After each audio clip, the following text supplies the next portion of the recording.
Con respecto a la naturaleza del documento público administrativo, hay que señalar lo siguiente. Es decir, el documento público administrativo realmente no es un documento público, sino un documento auténtico. Entonces vamos a ofrecer pues algunas sentencias que se refieren precisamente a este aspecto en particular. Entonces tenemos que la Sala Político-Administrativa, en sentencia 1754 del 31 de octubre de 2007, entonces determinó que el documento administrativo no se asimila al documento público negocial, se asemeja al reconocido. Entonces, esto de todas maneras le otorga la misma eficacia probatoria. Entonces, con respecto a esta naturaleza, también señalan pues las diversas salas que vamos a citar, pues algunas sentencias, dicen que gozan de una presunción de veracidad y legitimidad siempre que estén firmados por el funcionario competente para otorgarlo y lleven el sello de la oficina. Entonces, aquí tenemos, por ejemplo, de la Sala Constitucional, la sentencia 1307 del 22 de mayo de 2003 y la sentencia 4992 del 15 de diciembre de 2005. De la Sala de Casación Social podemos citar la sentencia 1015 del 13 de junio de 2006 y la 499 del 20 de marzo de 2007. Mientras que de la Sala de Casación Civil podemos citar la sentencia 209 del 16 de mayo de 2003 y la sentencia 922 del 20 de agosto de 2004. Esta se refiere precisamente específicamente al valor de las actuaciones de las autoridades de tránsito. También pues la Sala Político-Administrativa tiene pues una abundancia en relación de decisiones en relación con este aspecto. Entonces podemos citar entre otras la 264 del 14 de febrero de 2007 que se refiere a la partida de función, la 333 del 28 de febrero del 2002 al informe de bomberos.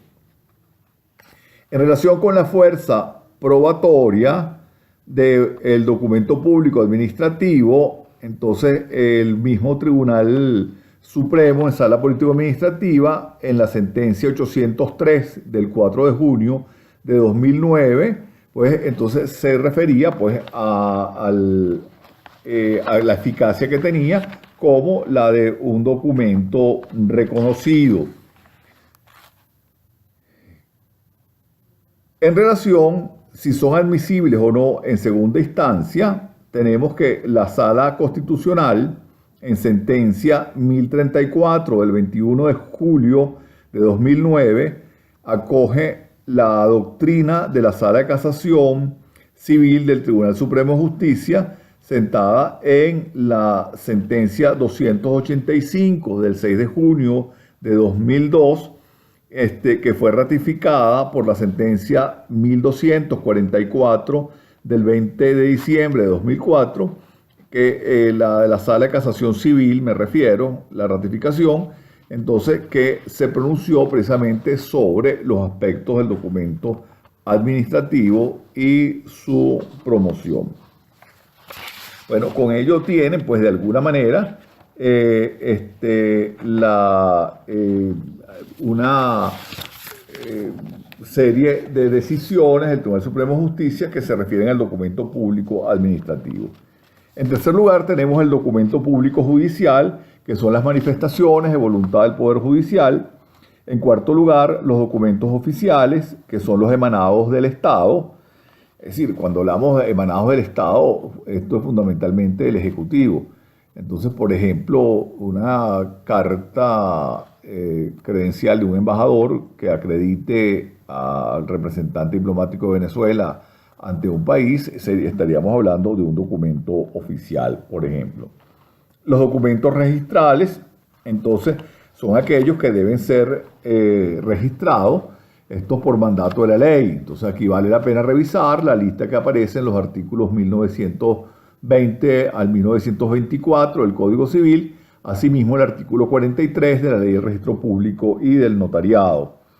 Las actas, ya la acabamos de hacer una referencia a ella, entonces la realiza un funcionario, por supuesto que esté facultado para ello, y, y su valor, como habíamos indicado anteriormente, es un valor erga omnes. Con respecto a los documentos privados, entonces podemos señalar pues esta clasificación. En primer lugar, los autógrafos, que son aquellos escritos y firmados de puño y letra del autor. Bueno, ya nosotros conocemos lo que es la noción de firma, entonces conocemos también pues lo que es la firma a ruego. Entonces no creo que valga la pena volver a insistir sobre estos aspectos. En segundo lugar, tenemos los documentos heterógrafos, que son aquellos que realiza una persona por el autor, pero es en definitiva pues quien se hace responsable, a quien se le atribuye la paternidad del documento.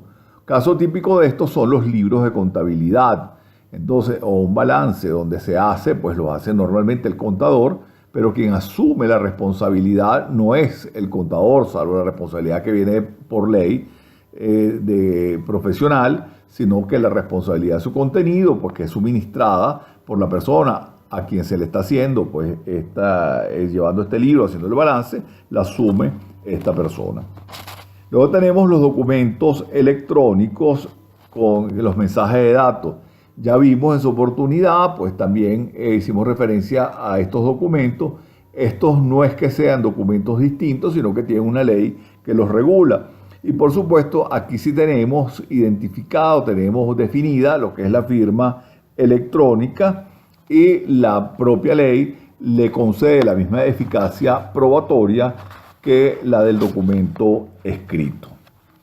Por otro lado, tenemos documentos no firmados. Entonces aquí podemos también tener una clasificación dentro de estos documentos no firmados. En primer lugar, los impresos. Entonces pueden haber impresos públicos que de acuerdo con la ley de publicaciones oficiales le otorgan ese carácter. Y los impresos privados, esto estamos hablando, por ejemplo, de periódicos, de revistas, etcétera, entonces que circulan. En segundo lugar, las cartas misivas confidenciales que no requieren firmas. En tercer lugar, los telegramas, de acuerdo con el artículo 1375 del Código Civil, aunque pues hay que convenir que ha disminuido enormemente el uso de este medio debido a los documentos informáticos. En cuarto lugar, los registros o papeles domésticos, que ya hemos hablado de ellos precisamente cuando veíamos la prueba de testigo y precisamente haciendo referencia al artículo 201 del Código Civil con respecto a la prueba de la maternidad. Y luego los libros de contabilidad, que estos libros pues no están firmados por persona alguna. Entonces pasamos enseguida a revisar lo que es el documento público negocial. En principio, en Venezuela, pues el documento público negocial no puede existir porque no existe el funcionario público, es decir, que de alguna manera cree estos tipos de documentos. Ya nosotros en oportunidades anteriores hicimos la distinción comparando pues el notario venezolano con el notario español, que esto puede ser también cualquier otro notario europeo o podría ser incluso algún notario pues latinoamericano.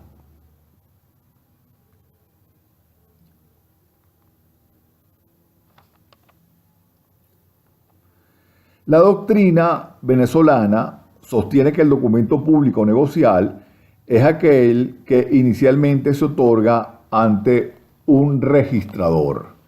Es decir, entonces dice que se otorgó inicialmente ante un registrador. Este documento es un documento público siempre y cuando se cumplan pues las condiciones que vamos a ver de seguidas.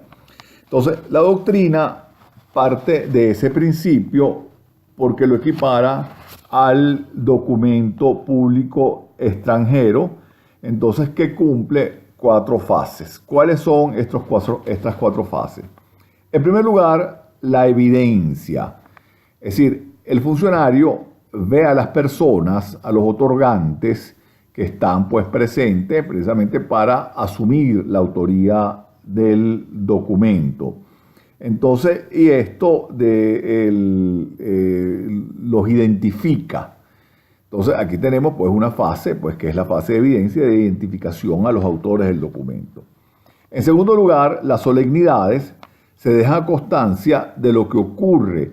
Pues, recuerden que los funcionarios públicos, el registrador público, pues tiene que estampar necesariamente una nota de registro, y esa nota de registro deja constancia de lo que ocurre, cómo se identificaron las personas, si acompañaron pues a algún tipo de documento adicional, qué se hicieron esos documentos, si fueron al cuaderno de comprobante. En caso que hayan ido al cuaderno de comprobante, pone las indicaciones que tienen para poderlos ubicar. Si se presentaron pues algún tipo de solvencia, deja constancia pues de los números de la solvencia y la fecha de expiración, etcétera, etcétera. En tercer lugar, la fase de la objetivación. Se documenta el dicho de las partes, entonces quienes asumen la autoría del documento. Y finalmente la coetaneidad, todo se hace pues en un solo acto. Entonces aquí en Venezuela pues lo que se cumplen realmente son la fase de evidencia y la fase de solemnidad. Es decir, porque el funcionario pues de alguna forma averigua la capacidad de las partes, califica el acto para insertarlo en los protocolos y se lee y confronta el documento. Aquí sí hay que hacer alguna serie de precisiones que son las siguientes. Es decir, cuando se averigua la capacidad de las personas, el funcionario tiene que, estar claro que el autor, el otorgante, está consciente para proceder precisamente a asumir esa autoría. Lo que pasa es que lamentablemente en la vigente ley de registro público del notariado fue eliminada pues todo el procedimiento que existía para ello. Si el funcionario pues tenía dudas sobre la capacidad de la persona para poder otorgar un documento, pues simplemente se abstenía de hacerlo y explicaba pues la razón. Y el afectado podía recurrir ante el juez de primera instancia en lo civil para que el juez de primera instancia en lo civil de manera sumaria determinara si efectivamente la persona que estaba pues reclamando tenía o no capacidad para poder otorgar el documento. En segundo lugar, si tenía pues la capacidad, pues simplemente ordenaba que el documento se otorgara, pues y esto no tenía recurso de especie alguna. Si consideraba que no tenía capacidad, pues la persona sí podía, pues en ese caso, recurrir. Realmente esto no era frecuente que esto sucediera, pues, y yo siempre relato una anécdota que sucedió hace muchísimos años.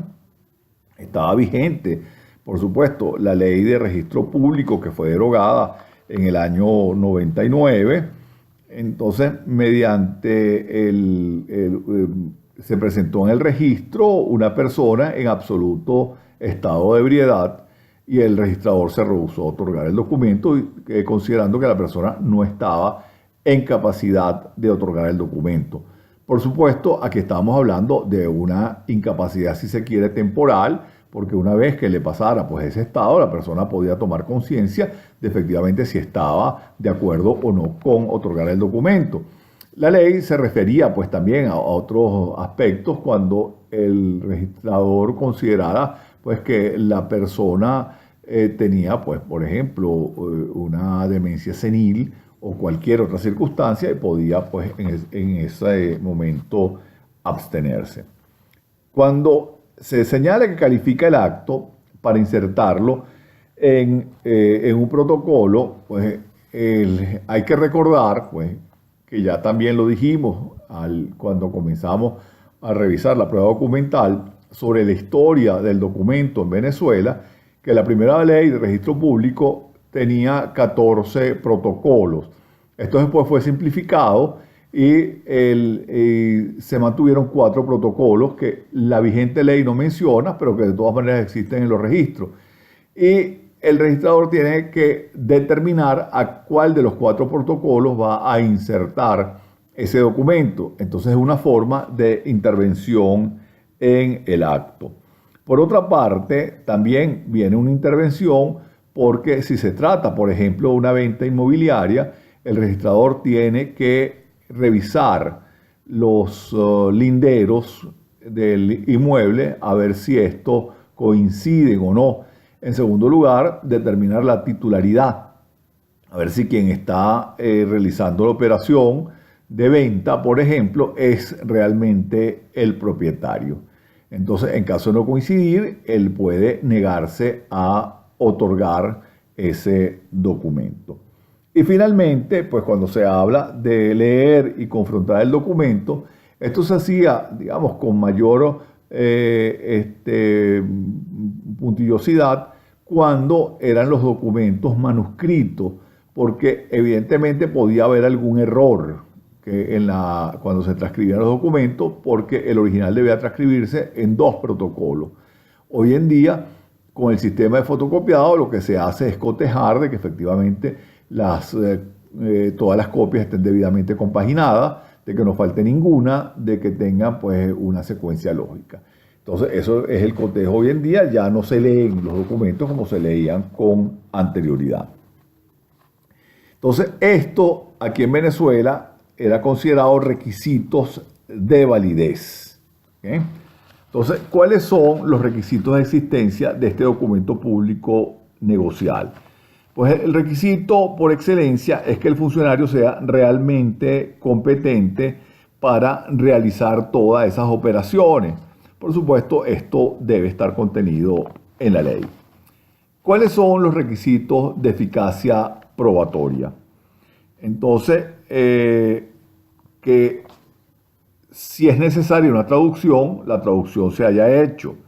Entonces, el papel sellado, que ya señalamos, cuál era su historia, cómo podía sustituirse y las consecuencias pues, de que efectivamente no se liquidaran en caso de no estar el documento en papel sellado, los timbres móviles correspondientes. Pero de otorgarse el documento sin que se haya cumplido con el requisito del papel sellado, pues obviamente que esto no anula la operación. Y luego, pues el visado del abogado, de acuerdo con los presupuestos del artículo 6 de la ley de abogados y 6 del reglamento.